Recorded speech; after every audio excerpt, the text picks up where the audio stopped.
Mica Mosbacher is a Republican political strategist and a member of the National Advisory Board for Trump 2020, the campaign to get him re-elected.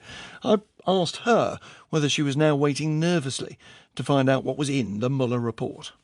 No, I think that there's a collective sigh of relief among the American people. There's investigation fatigue in this country. This, investigation has gone on for 1 year, 9 months and 6 days, and cost over $20 million in taxpayer money.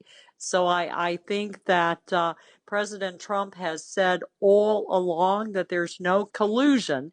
And I think the fact that special counsel Mueller is not recommending any further indictments, which would presumably have included the Trump family, especially Don Jr., who was called out and almost demonized by the Democrats for having the meeting with a Russian lawyer at Trump Tower in 2016.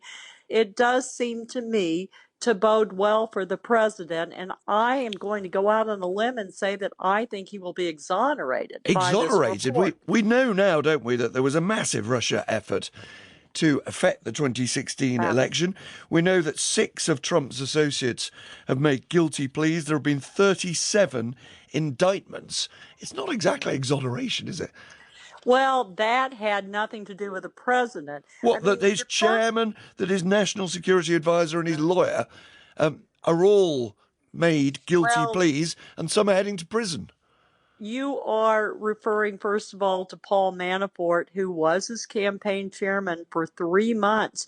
But those crimes, and they are serious crimes, money laundering, racketeering, for example, had to do with those activities that took place prior to the campaign. Well, again, with quite a list to you there, it's stretching the imagination a little to say that all Trump's associates who are in trouble, it's nothing to do with Trump who appointed them.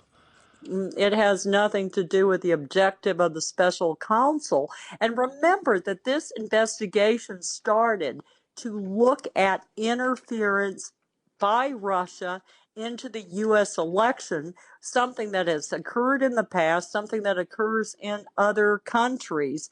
You accept it happened, though?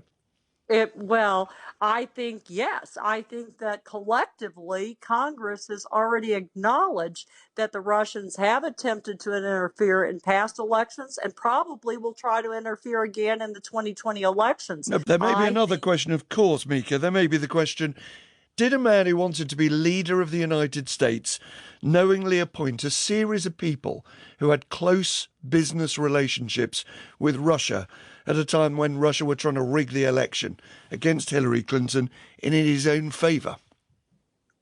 Absolutely not. First of all, what people don't realize Paul Flynn was famous.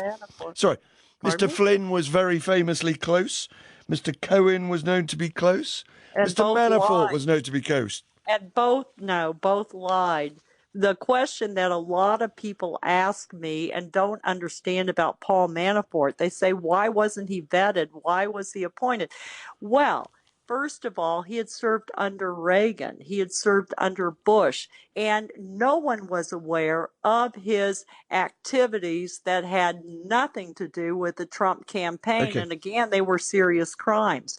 But, that is trying to paint the president as someone who is guilty by association, and that has nothing to do with the facts. Mica Mosbacher, thank you for joining us.